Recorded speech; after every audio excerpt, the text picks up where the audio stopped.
Sa halip na personal na dumalo sa pagdinig ng Senate Blue Ribbon Committee, nagpadala na lang ng kinatawan si Vice President Jejomar Binay.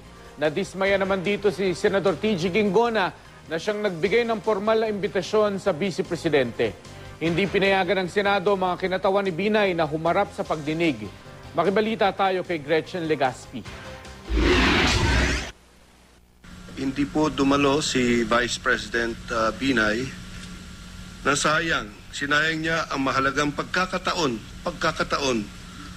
para iparating sa mga kababayan natin ang panig niya.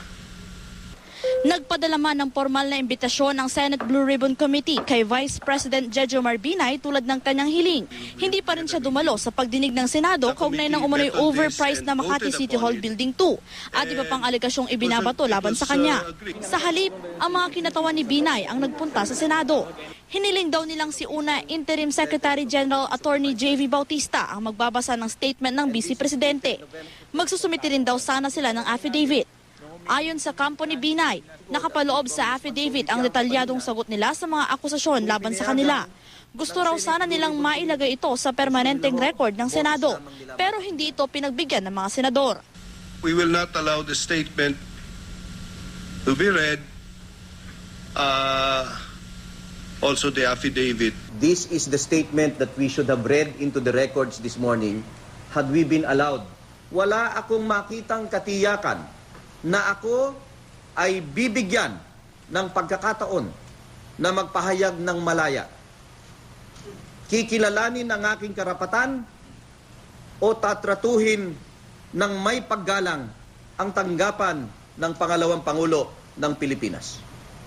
Kahit bakante ang upuang inilaan para sa Vice Presidente, natuloy ang pagdinig ng Senate Blue Ribbon Subcommittee. Binusisi naman ngayong araw ang gusali ng Makati Science High School.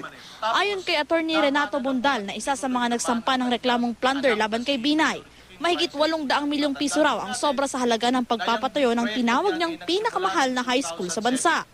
1.3 billion pesos ang ginastos dito. Pero kung pagbabatayan daw ang ginagamit na handbook sa mga konstruksyon, dapat nasa 470 million pesos lang ang halaga nito. Mas mahal pa raw ang high school sa mga mamahaling kondominium at hotel sa Makati. Tulad ng nangyari sa Makati City Hall Building 2, may nakalista ring bidder para sa Makati Science High School na nagsabing hindi naman sila nagbid sa proyekto. Ang Hillmarks Construction Corporation na gumawa sa Makati City Hall Building 2 ang nanalo ring bidder sa Science High School. Kasama po yan ng Makati Parking Building. So sabay po ibinidingan, parehong mga kontraktor. So kaya sinasabi ko biding-bidingan lang po yan at niluto namin yan. Dahil dito, nabusisi rin sa Senado kung paano nakalusot sa procurement law ang sinasabing anomalya sa mga bidding at pagpapatayo ng mga iniimbestigahang gusali sa Makati. Ayon kay Government Procurement Policy Board Executive Director Dennis Santiago, maayos naman ang batas sa bansa. Nagkakaproblema lang daw sa mga nagpapatupad dito.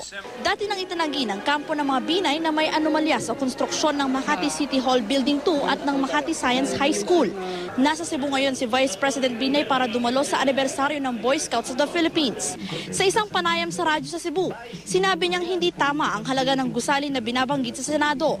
Ang Makati City Hall Building 2 raw, 2.4 billion pesos ang estimated cost. Nang matapos ang konstruksyon, naging 2.2 billion pesos na lang daw ang halaga. Hindi raw totoong 2.7 billion pesos ito, tulad ng sinasabi sa Senado. Gretchen Legaspi, Nagbabalita, Pilipinas.